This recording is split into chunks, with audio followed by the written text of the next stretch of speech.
People don't care how much you know until they know how much you care. A telereminder from Teleradyo Marcelo, ang telearalan ng bawat Malulenyo.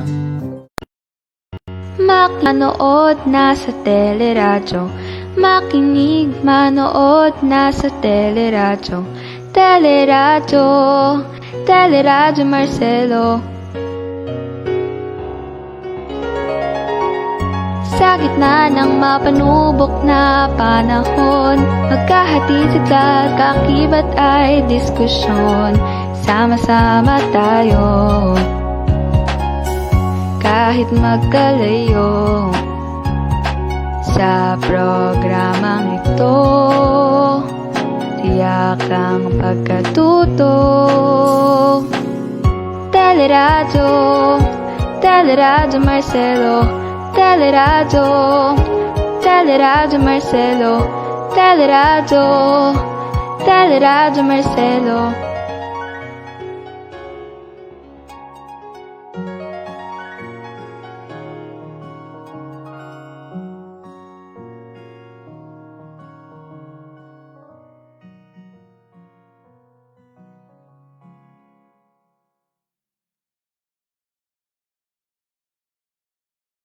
Makinig, manood na sa teleradyo. Makinig, manood na sa teleradyo. Teleradyo, Teleradyo Marcelo. Sa gitna ng mapanubok na panahon, magkahatid sa kakibat ay diskusyon. Sama-sama tayo, kahit magkalayo. Sa programang ito, tiyak ang pagkatuto. Teleradyo, Teleradyo Marcelo. Teleradyo. A blessed afternoon, Malulenyo. A blessed afternoon, Marcelo. And hello to all the viewers, especially to our dynamic principal, Dr. Maria Victoria C. Vivo, our enthusiastic OHSP coordinator, Sir Roberto C. Abanag Jr., to my dedicated and passionate OHSP colleagues, our dear students and Dalpilarians, a pleasant afternoon. I am Ma'am Wendy B. D. Guzman to give you an inspiration here at Teleradyo Marcelo, ang telearalan ng bawat Malulenyo. Today, I am going to address your queries about Philippine Educational Placement Test or PEPT now that we are in the quarantine period. And in the latter part of the discussion, there will be an online video interview with the two of the selected OHSP students who passed the PEPT 2019. To begin with, Philippine Educational Placement Test or PEPT is an examination designed for learners in special circumstances to determine their appropriate grade level in the formal school system. The result of PEPT will allow learners to access or resume schooling and obtain certification of completion by grade level in the DepEd formal system. So what are the objectives of PEPT? That is to establish that students have met learning standards for specific grade level, to determine the appropriate grade level of learners in special circumstances in the formal school system, to assess competencies in academic areas gained through informal and non-formal means for entry or re-entry into formal school, and to assess competencies in academic areas for entry or re-entry to formal school. Beginning February 3, 2021, the Bureau of Education Assessment, under which is the Education Assessment Division, the BEA-IAD, adopted an online registration scheme in the PEPT for walk-in examinees at the DepEd Central Office located at DepEd Complex, Meralco Avenue, Pasig City, Metro Manila. Yes, you heard it right. Sa Pasig City po. It means before you take the test, you have to register online. Then the examination proper will be administered in Pasig City. That is during the general community quarantine in the National Capital Region. So, who are qualified to avail the PEPT at the DepEd Central Office? Of course, sila yung mga learners. Learners who never attended a formal school but can read and write. Learners with back subjects, 1 or 2 failed subjects in school. So if you have back subjects, pwede ka nang mag-take ng PEPT dun sa central office para makahabol ka sa tamang grade level mo. Overage in school, yung mga out-of-school youth or out-of-school adults by at least 1 year of their actual grade level. Mga dropouts from elementary and secondary schools for at least 1 year. And those who are presently employed and in need of upgrading their academic level, either in the elementary or secondary, for re-entry into formal school, job entry, job promotion, and self-fulfillment. So yung PEPT po ay para dun sa gustong bumalik sa formal schooling. Please take note that there should be a copy of school permit or DepEd recognition for the applicants who came from the private school. Yung po ay nasa DepEd Order 23 Series of 2019.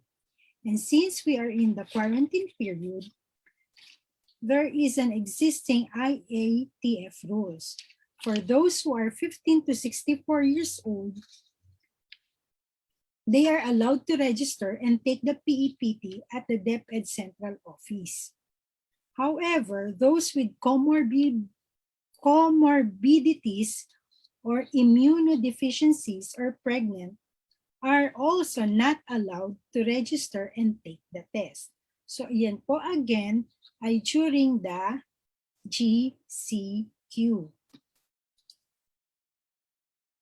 So what are the requirements what are the registration requirements before you take the PEPT? Dapat po meron kayong active Gmail account. So ito po yon. Kung wala pa po kayo na Gmail account, mag-create muna po kayo. Okay? Next, kailangan nyo po ng PEPT registration form. Saan po yan nakukuha? Ito po. Dito po yan. Dito sa link na to, dyan po siya makukuha. And then scanned copy of the following. So ano ba yung mga documents na kailangan? So school record, either SF9 or Form 138 for elementary, or SF10 or Form 137 for high school.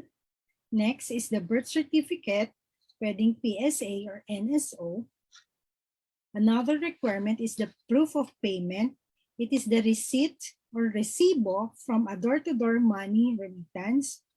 Kung ikaw naman ay retaker ng PEPT, yung dating result ng PEPT mo ay Certificate of Ratings, and then 1-by-1 picture.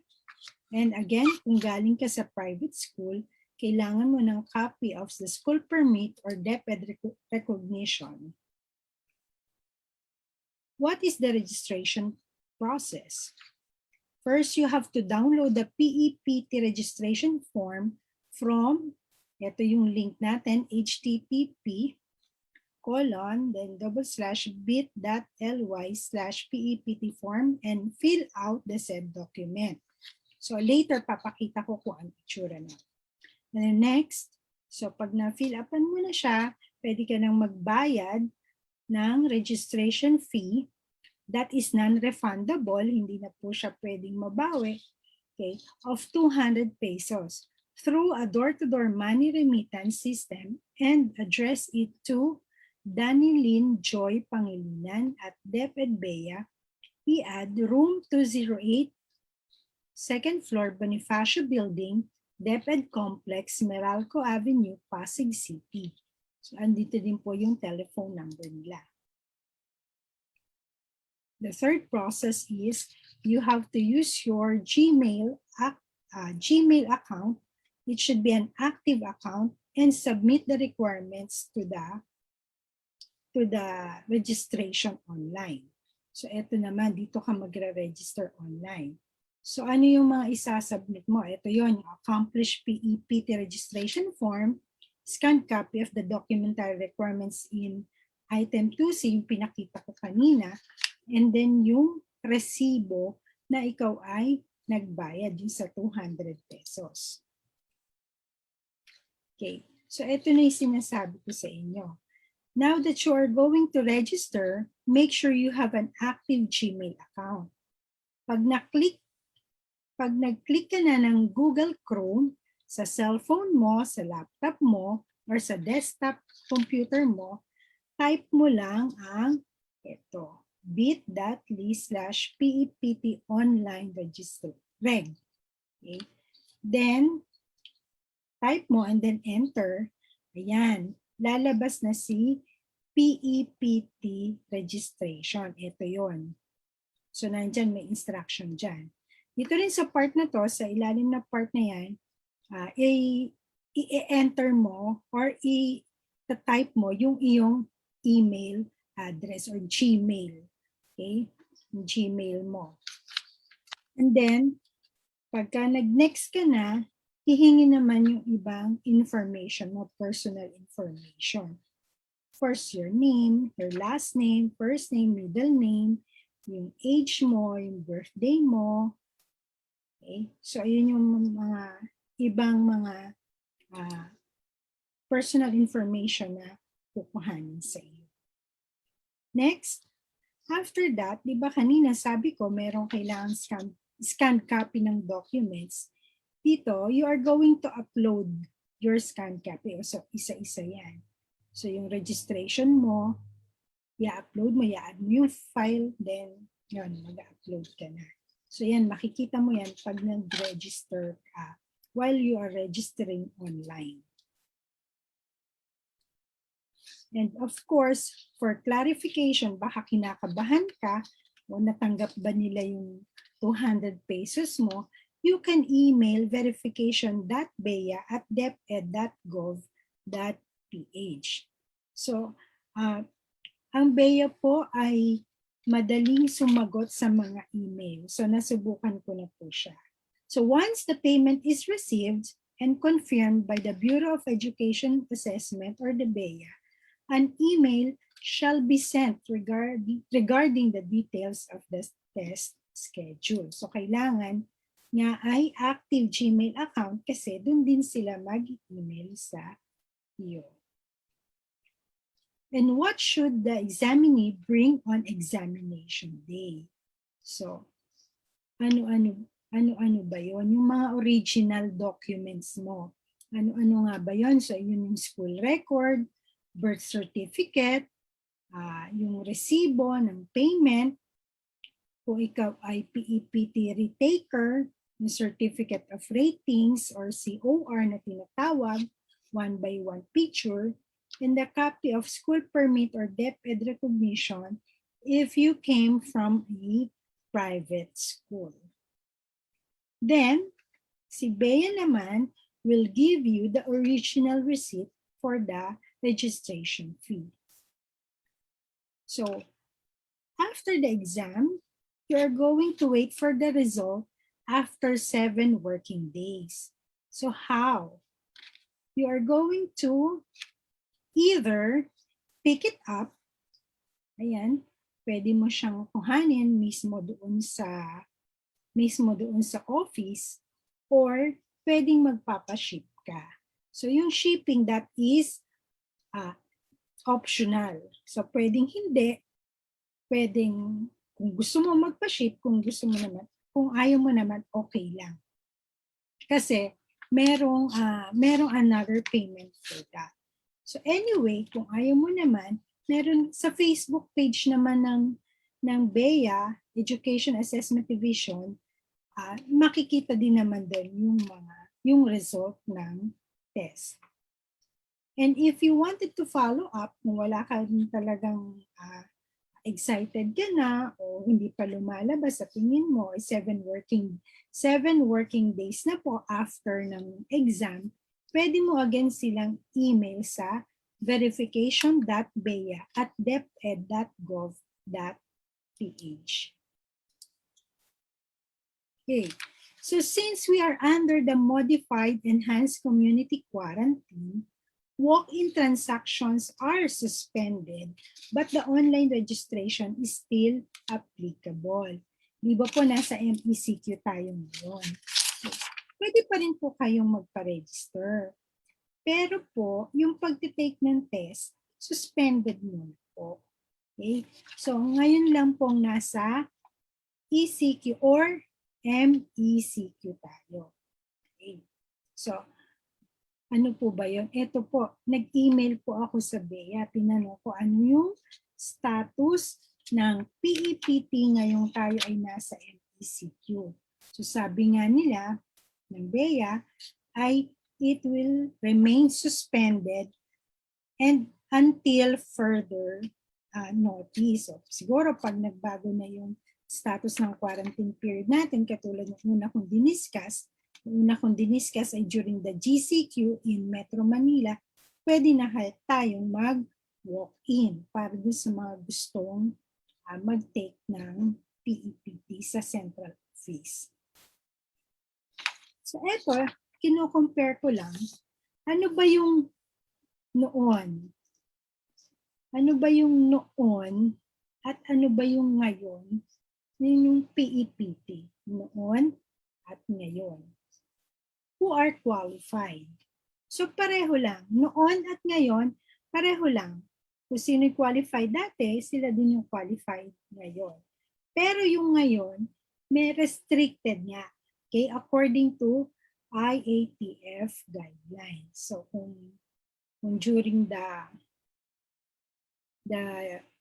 GCQ or kung during the MECQ, okay, so ang restricted ay 16 to 65 lang, so sila lang yung pwede. Okay, sila lang yung pwede. Okay, what are the requirements? Pareho lang. Okay, noon pareho yung requirements, yung binanggit ko kanina. Ngayon pareho din. Pero kailangan naka-scan copy. Okay, bukod dun sa original mo, meron kang scanned copy kasi nga ito yung i-upload mo doon sa registration. Okay, sa mga walk-in to. Next, what is the coverage of the PEPT? The same din. Noon at ngayon, pareho lang. So, merong Filipino, English, Mathematics, Science, and Araling Panlipunan. Okay, how does one register for PEPT? Paano ka ba magpaparegister? Noon, pag nationwide testing, ibig sabihin, kahit hindi sa Metro Manila o hindi dun sa main, hindi sa DepEd Central Office, pupunta ka lang sa malapit na division office sa inyo. Since nasa Malolos, sa division of Malolos tayo. Okay, punta tayo dun sa may Malolos Convention dun sa likod. Okay? Pwede tayong magpa-register doon. Noon. Pero ngayon, sa ngayon po, wala pa pong notice kung paano yung nationwide testing. Noon, pag gusto mong mag-walk-in sa central office, punta ka lang doon, paparegister ka, dala mo yung documents mo, dala mo yung requirements mo, okay na. Ngayon, para makapagpa-register ka doon sa DepEd Central Office, so kailangan mo ng online registration. Okay? So yung diniscuss ko nga kanina. When could PEPT be availed? Kailan ba siya pwede? Kailan ba nagte-take? Noon, okay, yung nationwide testing every November yan. So pag dito sa atin sa Malolos sa November, before mag-November, punta ka na sa DepEd office, yan sa likod ng convention, okay, pa-register ka. Noon yon, okay? So ngayon, sa ngayon wala pang notice, okay? Dahil nga nasa quarantine period tayo. Noon, sa walk-in sa DepEd Central Office mula January to December, punta ka lang. Ngayon, during the ECQ or MECQ, suspended po. And pagka GCQ, email at bibigyan ka rin ng test schedule. These are my sources of information. Website of DepEd, Facebook of BEA, EAD, and the link of the different forms. And before I end our today's discussion, I am hoping that you will also be inspired by these two former OHSP students who passed the PEPT 2019. A virtual applause, please, for Lamberto Batumbacal and Camille UC.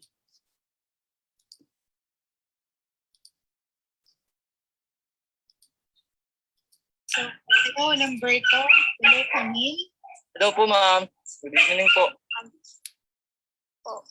Alright. So, today pag-uusapan natin, kamusta na ba kayo ngayon? Okay lang naman po. Ayos naman po, ma'am. Masyadong general yung ayos lang, at masyadong general din yung okay lang po. Okay lang po na team bahay tayo ngayon dahil pandemic. Okay lang, ayos naman po dahil nakakuha naman ako ng ayuda. Ano naman? Mama, Ayos lang. hirap po sa module eh. Mahirap sa module. Ikaw, Chap, Oo. Camille, nahirapan ka ba? Nakapan din sa module. Mahina. Mahirap din po sa module ngayon. Mahirap. Mas maganda ba yung face-to-face tayo dati? Opo, ma'am. Mas maganda po, ma'am. Maganda po yun. O sige, balikan natin yung dati. Paano nga ba kayo napunta sa Open High School? Bakit ka ba, Lamberto, na-enroll sa Open High School? Ano ba yung dahilan mo? Ma'am, kulang po minsan sa budget sa baon. Tapos may extra work po. Okay. So ikaw naman, Camille, o Jap. Sige, Jap, bakit naman ikaw napunta sa Open High School? Financial problem din po, ma'am. Financial problem din. So basically, kayong dalawa, may financial problem. Okay? So, Opo, yun, ma'am. isa nga yun kung bakit kayo ay tinanggap din sa Open High dahil katulad nyo sa dalawa, may financial problem kayo, ganun din si Batumbacal. O noong nasa Open High School ba kayo, nabalitaan nyo ba yung tungkol sa PEPT na to? Yes po, ma'am. Opo, ma'am. So, syempre, nabalitaan. Kanino yun yan nabalitaan? Sa advisor po namin, tsaka po sa inyo po. Ayan, sa advisor at sa akin daw. O si Jap, kanino mo naman nabalitaan? Kay Sir Robert po, tsaka sa inyo po. Kay Sir Robert. During that time, Lamberto, sino ba ang advisor mo? Si Ma'am Jane Caparas po. Shout out ka naman kay Ma'am Jane Caparas. Shoutout po kay Ma'am Jane Caparas. O sige, si Camille, shout out ka naman kay Sir Robert Abanag. Ay po, Sir Abanag. Namimiss niyo na ba ang Open High? Opo, ma'am. Sobra po. Miss na po. Iba ba pagka yung... Siyempre, iba kasi senior high. Tama ba? Senior high na kayo? Opo. Okay. Opo. Camille, anong grade ka noong nag-take ka ng PEPT? Grade 8 po ako nun, ma'am. So, grade 8 ka nun. O grade 7 ka? Grade 8 po, ma'am. Grade 8. Tapos, nung nag-take ka ng, kasi ilang taon ka na nung grade 8 ka no? 16 po. 16. So, yung 16 years old dapat nasa, dapat nasa grade 10 ka na. Ganon. Okay. Si Lamberto, anong grade ka nung nag-take ka ng PEPT? Grade 9 po, ma'am. Grade 9. Grade 9. Okay. So, same year yun, ano? Pareho kayo. Same Opo. year. Same year That po. is 2018 ba? Di po, 20... Next year lang. Anong next year? Last year? Ay, last year, ma'am. Last year. Last year lumabas? Opo. Last year lumabas. Opo. Diba? So, last year lumabas yung result. So, kumbaga, nung nag-take ka, Camille, bali as grade 8 ka nun, di ba? Nag-take ka ng PEPT. So, anong grade level yung tinake mo na PEPT? Grade 9 po. Grade 9 and grade 10? Opo. Okay. Si Lamberto, since grade 9 Ano ka, po, yung grade? ang grade 9 and 10 naman yung kinuha mo. Tama ba? Opo. Okay. So, Opo, grade 9 and 10 po. gaano katagal bago lumabas yung result? Natandaan niyo pa ba kung anong year kayo? Natandaan niyo pa ba? Buwan lang po yun, ma'am eh. Month lang po yun, ma'am. So, Month hindi. lang po yung tinagal. Natandaan niyo kung kailan kayo nag-take ng PEPT? June po. June. June. June. Oh, June po, ma'am. June. So, June nun, grade 8 ka, Camille. June, grade 8 ka. Tapos ikaw, Opo. Lamberto, June, grade June 9 din ka. po. Grade 9. Okay. Opo. So, kasi tama, merong special PEPT kasi ng June eh. Every year yun, merong special PEPT pagka June. So, same year kayo, nag-take kayo ng PEPT. And then after few months, lumabas na Yes po. yung result. Ano yun? Kayo kumuha mismo sa city sa City Schools of Malolos, sa DepEd Malolos, or tinawagan ba kayo? Paano nyo nakuha yung result? Paano nyo nalaman? May nag-text po sa amin, tapos pinapunta po kami sa Santa Isabel Elementary School po. Bakit sa Santa Isabel Elementary School? Doon po kasi kami nag-take ng... Kasi kami nag-exam, ma'am. Okay. So, Jeff, bago ba kayo mag-take ng exam? May orientation ba bago mag-take ng exam? Natatandaan mo pa ba, no? Wala po. Wala po, ma'am. Paano? Paano nyo nalaman? Mag-i-exam na kayo. Di ba nag-announce kami? Tapos kinuha lang namin yung mga papeles nyo, di ba? So, yung mga requirements nyo, ang requirements nyo na natatandaan ko is birth certificate at yung Form 137 nyo. Tapos kayo yung mismong nag-submit, tama ba? Opo, ma'am. Oo. So, Kasi sinabi lang po yung date. Okay. So, wala nang orientation. Wala na. Okay. So, June. Okay, tama. Sige, June nun. Tapos, nung nag-submit na kayo, may bayad ba nung nag-submit kayo? Wala po, ma'am. Wala Po, ma'am. Oh, that's good. So, libre pala yung, na yun, libre pala yung PEPT nung June last. That was 2019, tama ba? 2019. Okay, so since libre pala siya, kaya syempre sayang naman yung opportunity. Sabi nyo nga, meron kayong financial problem. Okay, nawala na yata si Lamberto. Wala na siguro ng signal. Okay, so since nung nag-take ka, Camille, tinext ka lang para malaman mo ko, exam na pala. Opo. Okay. So ano naman yung, during the exam, Chap, ano yung nararamdaman mo? Kinakabahan ka ba? Excited ka ba? Ma'am, syempre po, kabado kasi sa isang taon lang po yung mangyari. Oo. Mabilis, parang bigla, may PEPT pala. Tapos, grinab nyo yung opportunity. Ikaw, Lamberto, ano yung naramdaman mo habang nagtitake na exam? Sobrang kabado po kasi talagang po isang beses lang po pwede mag-take nun eh. Mm-hmm.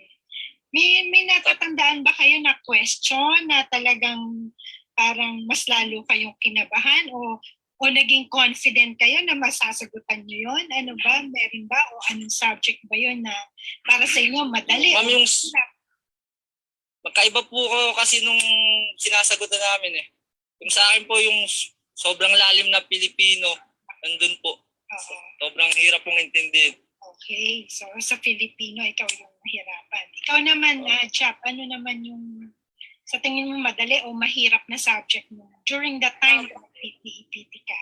Sobrang hirap po nung math nun, ma'am. Nako, sino ba yung... Kasi higher grade po yung nakuha ko eh. Okay. So, depende pala yun kung ano yung nakuha mo. Opo. Tama yun. So, siguro ang mas makaka-explain yan eh. Siyempre, yung nandun sa mismo nag-administer ng Okay. So, nakatulong ba sa inyo yung open high school para sabihin natin na ang open high school na kaya kami nakapasa kasi kahit papano natulungan kami ng open high school o parang wala lang, Lamberto. Nakatulong naman po, ma'am. Nakatulong naman po.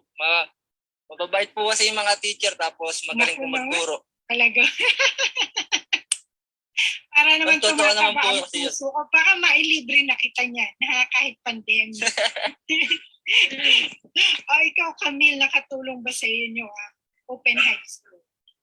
Opo, ma'am. Sobra po. Camera mo, ayan. Wala kami Hindi doon. makita kung gaano kakapogi Paano nakatulong?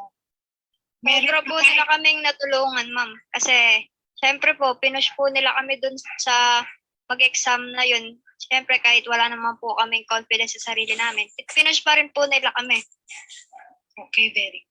Nakakatuwa naman. Kasi, hindi lang kumbaga academically, pero yung moral support na binibigay ng mga teachers at syempre ng coordinator ng Open High na si Sir Robert Rinald.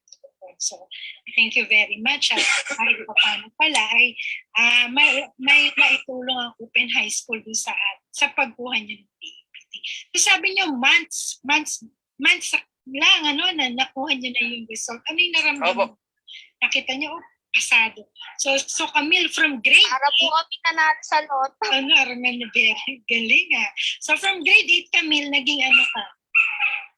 Grade 10 po. Grade 10. 10 po. Galing So nag-skip ka kagad from grade 8, naging grade 10 ka. So, ikaw naman, Lamberto, from grade 9 to grade 11 po. Okay, galing So from grade 9, nag-senior high school. So talagang wala ka ng kumbaga wala ka ng ceremony ng grade 10 Dahil wala na po. Na-skip mo na. Pero alam nyo, kahit sa totoo lang, yung pakiramdam ko nung kayo ay nakapasa, natuwa ako kasi syempre, sino ba naman hindi matutuwa? Isa ako sa mga teachers mo na Open High. Tapos kayo si Camille from grade 8, grade 10, itong si Lamberto from grade 9, bilang senior high school. Pero sa totoo lang, at the same time, nalungkot din naman ako. Bakit? Kasi syempre, ikaw Camille, at ikaw din Lamberto, na at the same, pareho kayo. Kasi alam ko nakakatulong kayo sa klase mo in terms of academics. Tama ba? So pagka merong kailangan tanungin, si Lamberto, lalo na sa math, diba? Si Lamberto, nakakatulong ko siya kapag yung merong mga kaklase na hindi ganong nakakaintindi sa math. So si Lamberto yung kumbaga sabihin kong sidekick ko sa pagtuturo. Okay, pagka may peer teaching sa loob ng classroom, si Lamberto. Camille naman, magaling din yan, di ba? Sa English, magaling din yan. Tama ba, Camille? Pero di ba, isa ka rin naman sa mga, kumbaga naaasahan din ng mga kaklase mo. Di ba? Tama ba? Naku, parang nawala na yata ng confidence.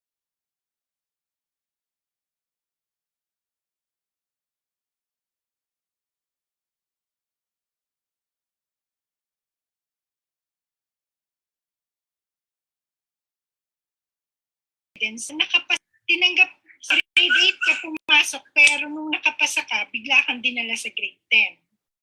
Opo, Ganun. ma'am. Diba ganon? So, ikaw din, Lamberto, from grade Opo. 9, dinala ka sa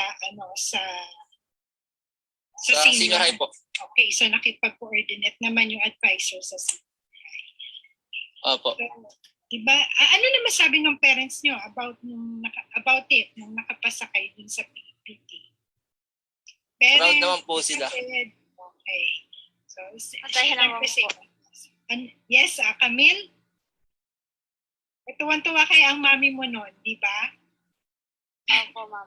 Siyempre, sino pa ba ang hindi susuporta kundi yung pamilya din lang naman natin. So, aside from us, teachers, siyempre, ang natutuwa din yung mga parents. So, may re-recommend nyo ba sa ibang mga kabataan na hindi nag-aaral ang Open High School at ang PEPT? Opo, Camille? ma'am. Ako naman po. Yes po. Okay. So, maraming salamat. So, kung meron kayong kakilala na katulad ng sitwasyon ninyo, kung hindi man nag-aaral o kung gusto man nila, mas maganda kung sila ay makakapag-aral kahit na during this time of pandemic. Marami namang modality, pwedeng modular, pwedeng naman online, depende naman sa school. At natutuwa ako dahil may naitulong ang Open High School sa pagpasa niyo sa PPT. At ngayon, Lamberto, ikaw ay nasa senior high school na. Tama ba? Opo. Anong track ang tinake mo? Grade 11, TPL Automotive po. Oh, okay. So, 11, ikaw, ano po? Automotive po. automotive. So, gagawa ka na ng sasakyan.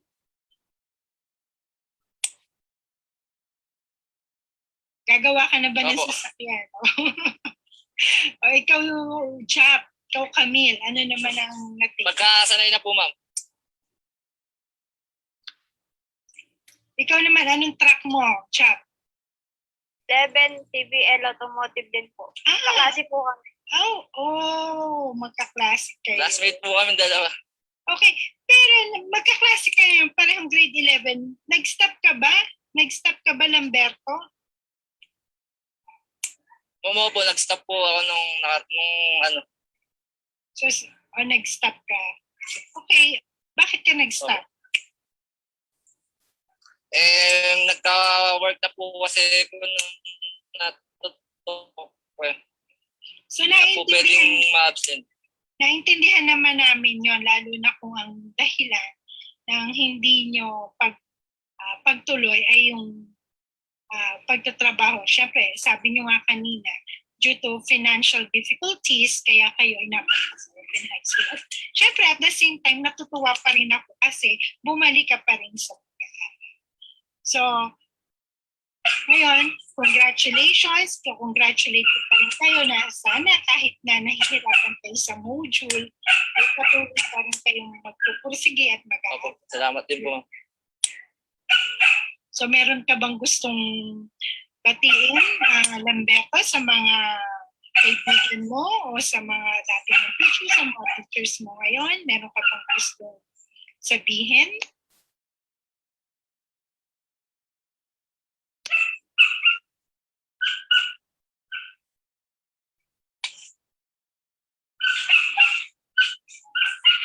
Mahilig dating ng signal sa akin. Sige, tanungin muna natin si Jap. Jap, meron ka bang gustong sabihin, batiin sa mga kaibigan, mga dating o naging inspirasyon mo sa Open High o mga teachers o sa mga parents? Parting Ma'am, si word? Ma'am Boots po. Okay. Si Mami Boots po. Okay, Ma'am Boots. Ano gusto mong sabihin kay Ma'am Boots? Ano po, I miss you po, tsaka kamusta po. Okay. Sige, mapapanood niya po. Lamberto, ikaw ano naman ang gusto mong sabihin? Ano ma'am, kay Ma'am Jane po.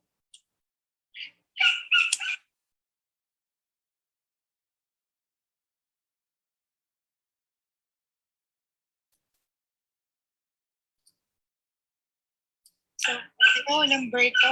Hello, Camille. Hello po, ma'am. Good evening. Sige. So hanggang dito na lang. Maraming salamat sa time mo, Lamberto. Maraming sa time mo rin, Camille or Chap. So hanggang sa muli, sana you always keep safe and please observe the minimum health protocol. So thank you for your time and have a nice day. Salamat din po, ma'am. Ingat po. Okay.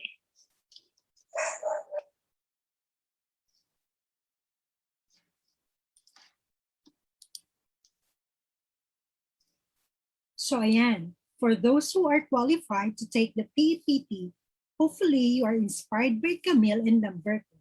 And I am encouraging you to challenge yourselves to take the PPT. Again, this is Ma'am Wendy B. D. Guzman, thanking all of you for the time and leaving you an inspirational quote from Albert Einstein, "In the midst of difficulties lies opportunity."